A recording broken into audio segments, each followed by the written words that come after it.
Welcome students, online classes में एक बार आपका फिर से स्वागत है। पार्ट 7 में हमने पढ़ा था विद्युत धारा के ऊष्मीय प्रभाव या तापीय प्रभाव के बारे में पढ़ा था, और पार्ट 8 में हम पढ़ेंगे विद्युत धारा के चुंबकीय प्रभाव के बारे में। देखिए, विद्युत धारा का चुंबकीय प्रभाव क्या होता है, विद्युत धारा का तापीय प्रभाव क्या होता है कि यदि किसी धारावाही चालक तार में अपन विद्युत धारा प्रवाहित करते हैं तो ये तार गर्म होकर ऊष्मा का उत्सर्जन करता है। लेकिन चुंबकीय प्रभाव में क्या होता है, यदि किसी धारावाही चालक तार में विद्युत धारा प्रवाहित करते हैं तो इस चालक तार के चारों ओर चुंबकीय क्षेत्र उत्पन्न होता है। देखिए, यदि किसी धारावाही चालक तार में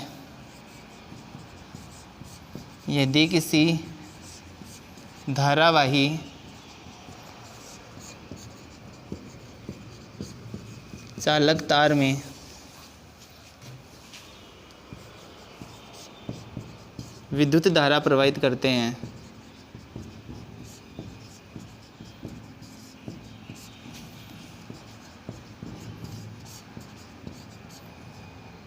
तो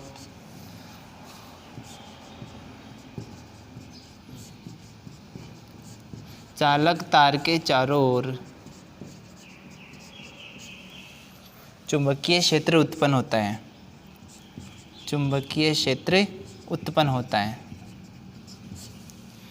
यदि किसी धारावाही चालक तार के अंदर विद्युत धारा प्रवाहित करते हैं तो चालक तार के चारों तरफ चुंबकीय क्षेत्र उत्पन्न होता है। ये जो तार होता है वो चुंबक की तरह व्यवहार करने लग जाता है, चुंबकीय क्षेत्र उत्पन्न होता है। किसके कारण उत्पन्न होता है? विद्युत धारा के कारण उत्पन्न होता है। इसलिए धारा के इस प्रभाव को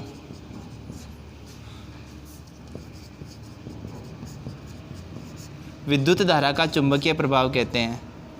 विद्युत धारा का चुंबकीय प्रभाव कहते हैं।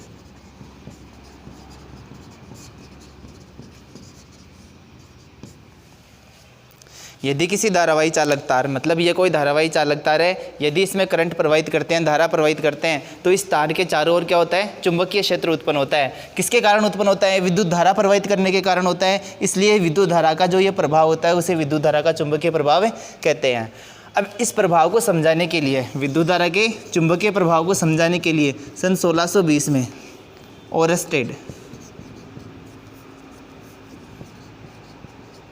ओरस्टेड ने सबसे पहले प्रयोग किया। अपने प्रयोगों द्वारा उन्होंने समझाया कि चालक तार के चारों ओर चुंबकीय क्षेत्र उत्पन्न होता है या नहीं होता है। तो ओरस्टेड ने क्या किया, उन्होंने एक धारावाही चालक तार लिया। ये एक धारावाही चालक तार AB लिया उन्होंने, AB, ये कोई धारावाही चालक तार लिया। इस तार के पास में एक दिशा सूचक यंत्र रखा। दिशा सूचक यंत्र क्या होता है? दिशा सूचक यंत्र में जो सुई होती है, दिशा ज्ञात करने या दिशा बताने वाली जो सुई होती है, वो सुई चुंबक की बनी होती है, छोटी छड़ चुंबक की होती है। तो देखिए, इसमें क्या होता है, ये मान लिया एक दिशा सूचक यंत्र है और ये इसकी सुई है। अब उन्होंने क्या किया, इस तार में विद्युत धारा प्रवाहित करने के लिए इसमें एक बैटरी जोड़ी। तार में विद्युत धारा प्रवाहित करने के लिए इसमें एक बैटरी और एक कुंजी जोड़ी।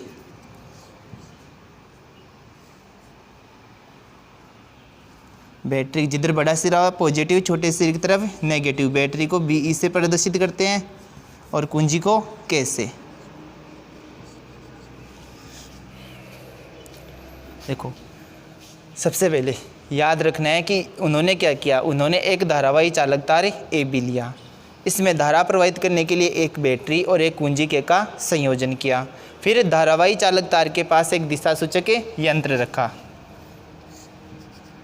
AB चालक तार। यह है दिशा सूचक यंत्र।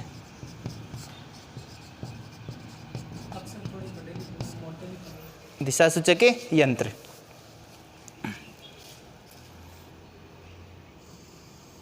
तो उन्होंने क्या कहा, देखो, जब तक उन्होंने कुंजी को, स्विच को क्या रखा, खुला रखा।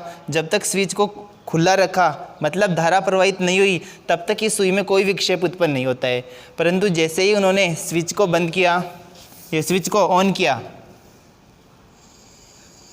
कुंजी को चालू किया, तो दिशा सूचक यंत्र में सुई में क्या होता है? विक्षेप उत्पन्न होता है। AB, ये दिशा सूचक यंत्र है।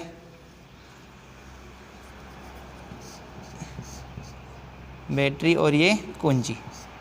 देखो जब तक उन्होंने कुंजी को बंद रखा, स्विच को चालू नहीं किया, तब तक दिशा सूचक यंत्र की सुई में कोई विक्षेप उत्पन्न नहीं होता है। परंतु जैसे ही उन्होंने स्विच को चालू किया, यहाँ पर कुंजी को, तो जैसे ही धारा इस चालक तार में प्रवाहित हुई ए से बी की ओर, तो दिशा सूचक यंत्र की सुई में क्या होता है, विक्षेप उत्पन्न होता है। तो इस बात से उन्होंने सिद्ध कर दिया, देखो सुई के पास, ये चुंबक के पास अगर कोई चुंबक आती है तो या तो उसके अंदर प्रतिकर्षण होता है या आकर्षण होता है। तो जैसे ही इस सुई में विक्षेप उत्पन्न, चुंबक का इस तरफ आने का, यानी चुंबकीय सुई में विक्षेप उत्पन्न हुआ, तो इस विक्षेप उत्पन्न होने का कारण क्या हुआ कि इसके आसपास में कोई ना कोई चुंबकीय क्षेत्र है। तो इस बात से उन्होंने सिद्ध किया कि जैसे ही चालक तार के अंदर, धारावाही चालक तार में विद्युत धारा प्रवाहित करते हैं, तो इस चालक तार के चारों ओर चुंबकीय क्षेत्र उत्पन्न होता है। इस चुंबकीय क्षेत्र के कारण ये दिशा सूचक यंत्र की जो सुई होती है, या तो प्रतिकर्षित होती है या आकर्षित होती है, जिसकी वजह से क्या होता है, इस दिशा सूचक यंत्र की सुई में विक्षेप उत्पन्न होता है।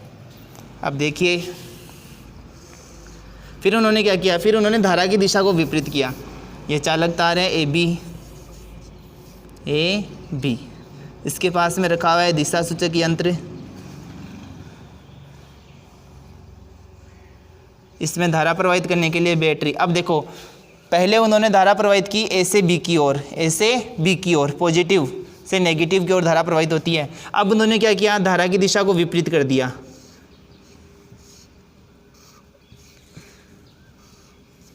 अब उन्होंने क्या किया, धारा की दिशा को विपरीत कर दिया।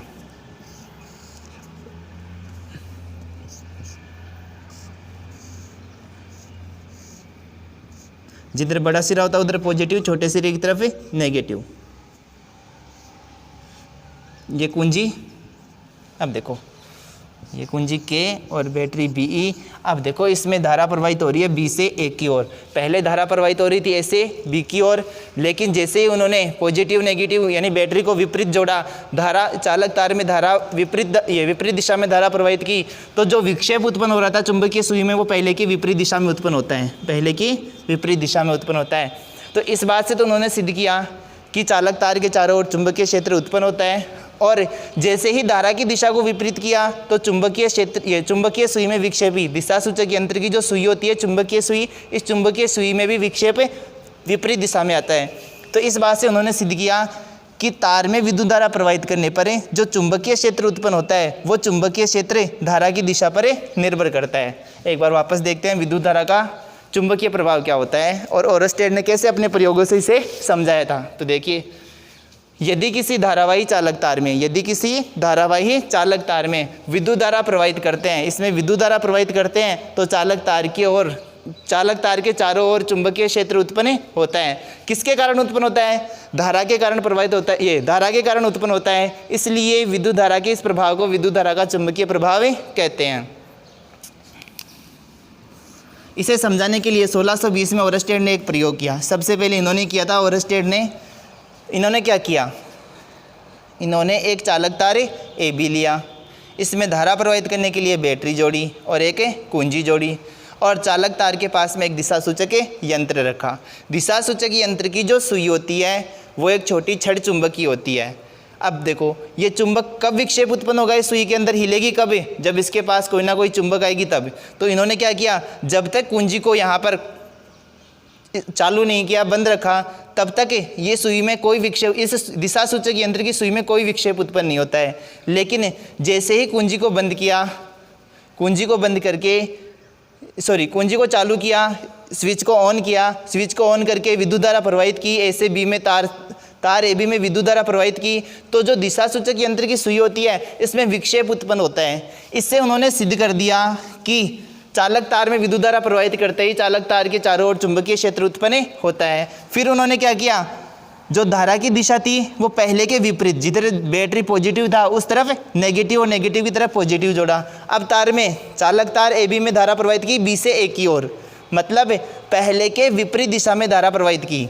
जब धारा को विपरीत किया तो जो चुंबकीय सुई में विक्षेप उत्पन्न आ रहा था पहले से विपरीत दिशा में आया। तो इस बात से उन्होंने सिद्ध कर दिया कि तार में जो चुंबकीय क्षेत्र उत्पन्न होता है वो चुंबकीय क्षेत्र धारा की दिशा पर निर्भर करता है, और यही ओरस्टेड का प्रयोग है। तो ये जो बताया गया वो लिखना है और ये तीनों चित्र बना के समझाना है। अब देखिए इसके बाद में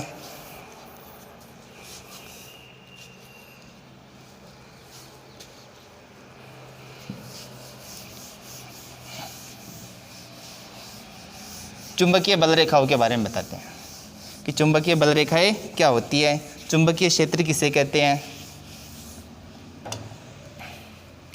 देखो, ये कोई छड़ चुंबक है जिसका ये N ध्रुव है और ये S ध्रुव है। चुंबक के दो ध्रुव होते हैं, एक उत्तरी ध्रुव और एक दक्षिणी ध्रुव। एक चुंबक और लेते हैं जिसका ये ध्रुव है N ध्रुव है और ये S ध्रुव है।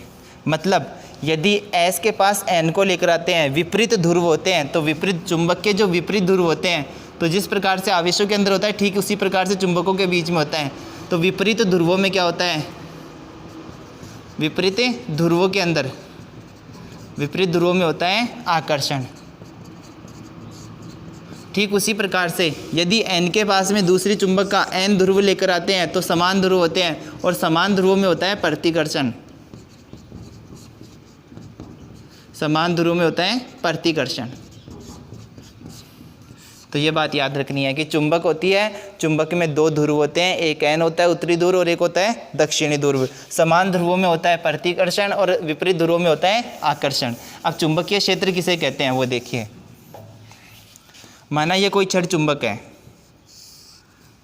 N और S, इस चुंबक के चारों ओर का वह क्षेत्र, इस चुंबक के चारों ओर का वह क्षेत्र जिसमें यदि कोई चुंबकीय वस्तु लेकर आते हैं तो वो इस चुंबक, मतलब इस चुंबक के चारों ओर जितना इस चुंबक का प्रभाव रहता है, जितने क्षेत्र में इस चुंबक का प्रभाव रहता है वो क्षेत्र कहलाता है चुंबकीय क्षेत्र। तो चुंबक के चारों ओर का, चुंबक के चारों ओर का वह क्षेत्र जिसमें कोई चुंबकीय वस्तु रखते हैं या चुंबकीय पदार्थ लेकर आते हैं, तो वह चुंबकीय बल को, चुंबकीय बल को महसूस करती है। यदि चुंबकीय क्षेत्र किसे कहते हैं, किसी छड़ चुंबक के चारों ओर का वह क्षेत्र या किसी भी चुंबक के चारों ओर का वह क्षेत्र जिसमें यदि कोई चुंबकीय वस्तु या चुंबकीय पदार्थ लेकर आते हैं तो वो चुंबकीय बल को महसूस करते हैं। जितने क्षेत्र में वो चुंबकीय बल को महसूस करते हैं वो क्षेत्र कहलाता है चुंबकीय क्षेत्र। चुंबकीय क्षेत्र कहलाता है। चुंबकीय क्षेत्र का मात्रक होता है टेस्ला, इसका मात्रक होता है टेस्ला। ये भी याद रखना है, छोटे क्वेश्चन में पूछ सकता है चुंबकीय क्षेत्र का मात्रक क्या होता है। सीधा सा याद रख सकते हैं चुंबकीय क्षेत्र, इस चुंबक का प्रभाव जितने क्षेत्र में रहता है वो क्षेत्र कहलाता है चुंबकीय क्षेत्र। अब इस चुंबकीय क्षेत्र को प्रदर्शित किसे करेंगे, तो चुंबकीय क्षेत्र को प्रदर्शित करने वाली जो रेखाएं होती है, यहाँ से आता है चुंबकीय बल रेखाएं किसे कहते हैं, चुंबकीय बल रेखाएं। चुंबकीय बल रेखाएं किसे कहते हैं, तो देखो ये चुंबकीय क्षेत्र है, इस चुंबकीय क्षेत्र को प्रदर्शित कौन करेगी, बल रेखाएं। चुंबक से निकलने वाली, N से निकलकर S में जाने वाली जो बल रेखाएं होती हैं वो सारी की सारी बल रेखाएं इस क्षेत्र को प्रदर्शित करती हैं। तो यही बात याद रखनी है कि चुंबकीय बल रेखा किसे कहते हैं, इस चुंबकीय क्षेत्र को प्रदर्शित करने वाली जो बल रेखाएं होती है उन बल रेखाओं को कहते हैं चुंबकीय बल रेखाएं। तो देखिए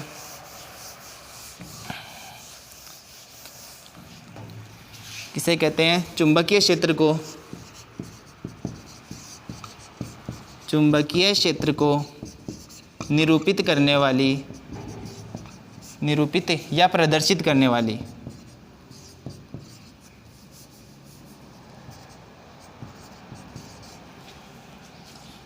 प्रदर्शित करने वाली बल रेखाएं चुंबकीय बल रेखाएं कहलाती है। चुंबकीय बल रेखाएं कहलाती है। चुंबकीय क्षेत्र को प्रदर्शित करने वाली जो बल रेखाएं होती है उन बल रेखाओं को कहते हैं चुंबकीय बल रेखाएं। जैसे ये कोई चुंबक है N और S, जितने क्षेत्र में चुंबकीय क्षेत्र फैला हुआ रहता है, इस चुंबकीय क्षेत्र को प्रदर्शित करने वाली, इस चुंबक से निकलने वाली जो बल रेखाएं होती है उन बल रेखाओं को कहते हैं चुंबकीय बल रेखाएं। आगे क्वेश्चन बनता है, चुंबकीय बल रेखाओं के बाद में आता है चुंबकीय फ्लक्स किसे कहते हैं, चुंबकीय फ्लक्स। तो देखिए चुंबकीय फ्लक्स किसे कहते हैं, माना ये चुंबकीय क्षेत्र है और इस काल्पनिक बंद पृष्ठ से माना ये कोई चुंबक है N और S, इसे या डायरेक्ट देखिए चुंबकीय बल रेखाएं किसे कहते हैं। जैसे चुंबकीय क्षेत्र को निरूपित करने वाली बल रेखाएं चुंबकीय बल रेखाएं कहलाती है, और इन बल रेखाओं की जो संख्या होती है उन संख्या को क्या कहते हैं, चुंबकीय फ्लक्स कहते हैं। तो सीधा सा याद रखिए, चुंबकीय क्षेत्र को प्रदर्शित करने वाली चुंबकीय क्षेत्र को प्रदर्शित करने वाली चुंबकीय बल रेखाओं की संख्या को चुंबकीय बल रेखाओं की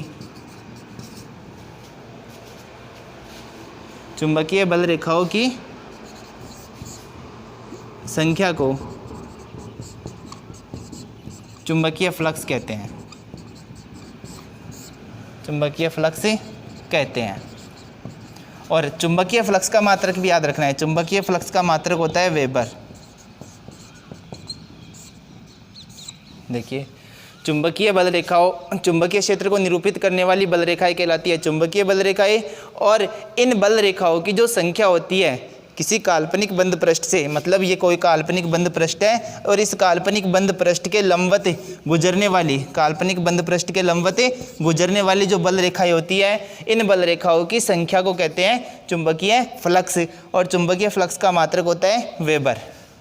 यहाँ से इंपॉर्टेंट बनता है, ये पूछा हुआ क्वेश्चन भी है कि चुंबकीय फ्लक्स का मात्रक क्या होता है। अब देखिए चुंबकीय क्षेत्र, क्वेश्चन पूछ सकता है किसे कहते हैं, चुंबकीय क्षेत्र किसे कहते हैं, चुंबकीय बल रेखाएं किसे कहते हैं, या चुंबकीय फ्लक्स किसे कहते हैं। चुंबकीय क्षेत्र का मात्रक क्या होता है, या चुंबकीय फ्लक्स का मात्रक क्या होता है। तो ये क्वेश्चन याद रखना। इसके बाद हम देखो चुंबकीय बल रेखाओं के गुण।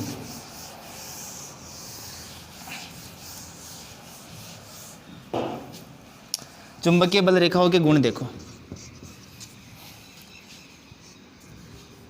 पहला गुण हमेशा याद रखना, जो चुंबकीय बल रेखाएं होती है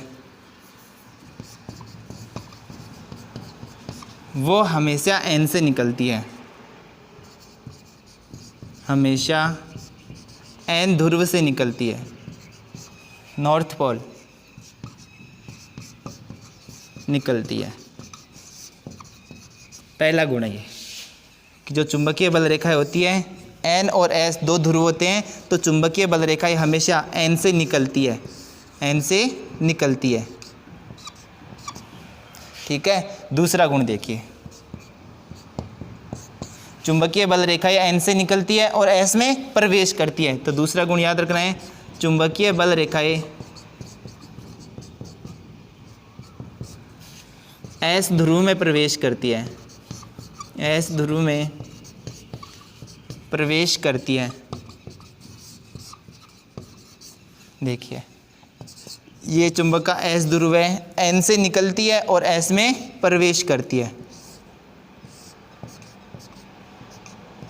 दोनों बातें याद रखनी है कि चुंबकीय बल रेखाएं हमेशा उत्तरी ध्रुव से निकलती है और दक्षिणी ध्रुव में प्रवेश करती है, पहली बात। दूसरी बात,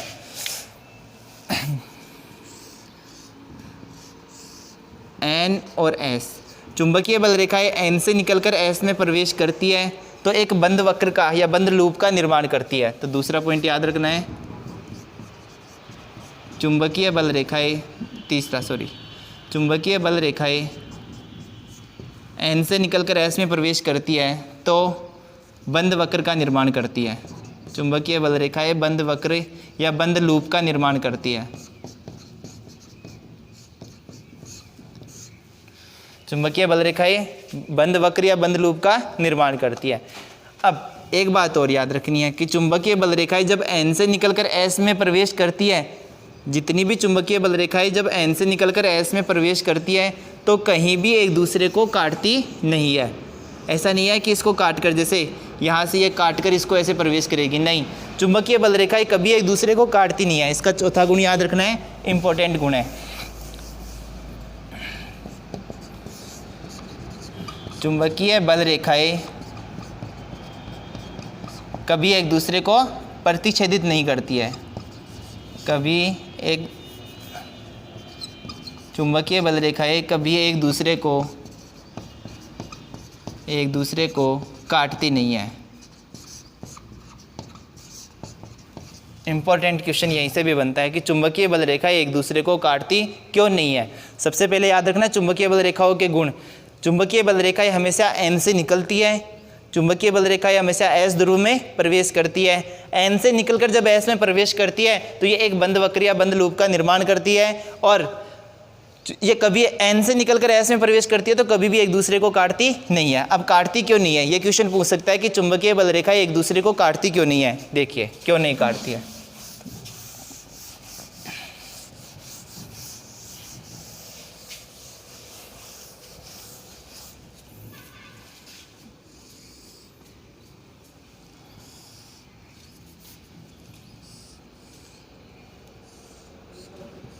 ये N ध्रुव है और ये S ध्रुव है।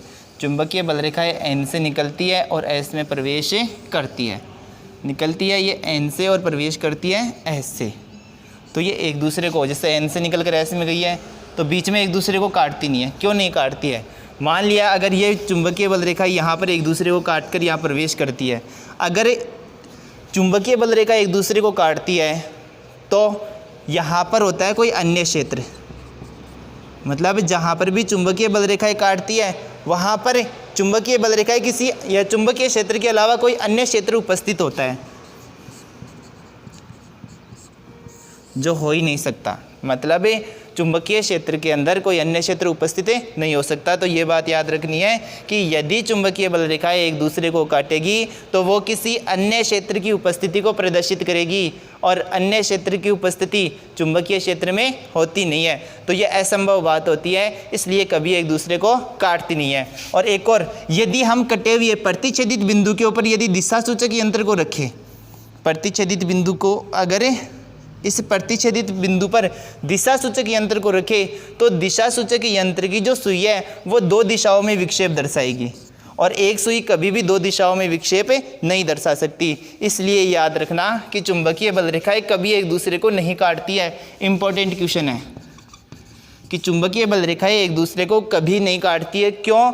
क्योंकि यदि चुंबकीय बल रेखाएं एक दूसरे को काटेगी तो कटे हुए प्रतिच्छेदित बिंदु पर यदि हम दिशा सूचक यंत्र को रखते हैं तो दिशा सूचक यंत्र की जो सुई होती है वो दो दिशाओं में विक्षेप दर्शाएगी, और एक सुई कभी भी दो दिशाओं में विक्षेप नहीं दर्शा सकती, इसलिए ये असंभव होता है। अतः चुंबकीय बल रेखा एक दूसरे को कभी नहीं काटती है। ठीक है, अब इसके बाद में हम पढ़ेंगे विद्युत चुंबकीय प्रेरण के बारे में और जनित्र के बारे में। तो पार्ट 9th और 10th के अंदर हमारा ये लेसन कंप्लीट हो जाएगा। विद्युत चुंबकीय प्रेरण के बारे में पढ़ेंगे हमारे नेक्स्ट पार्ट में। धन्यवाद।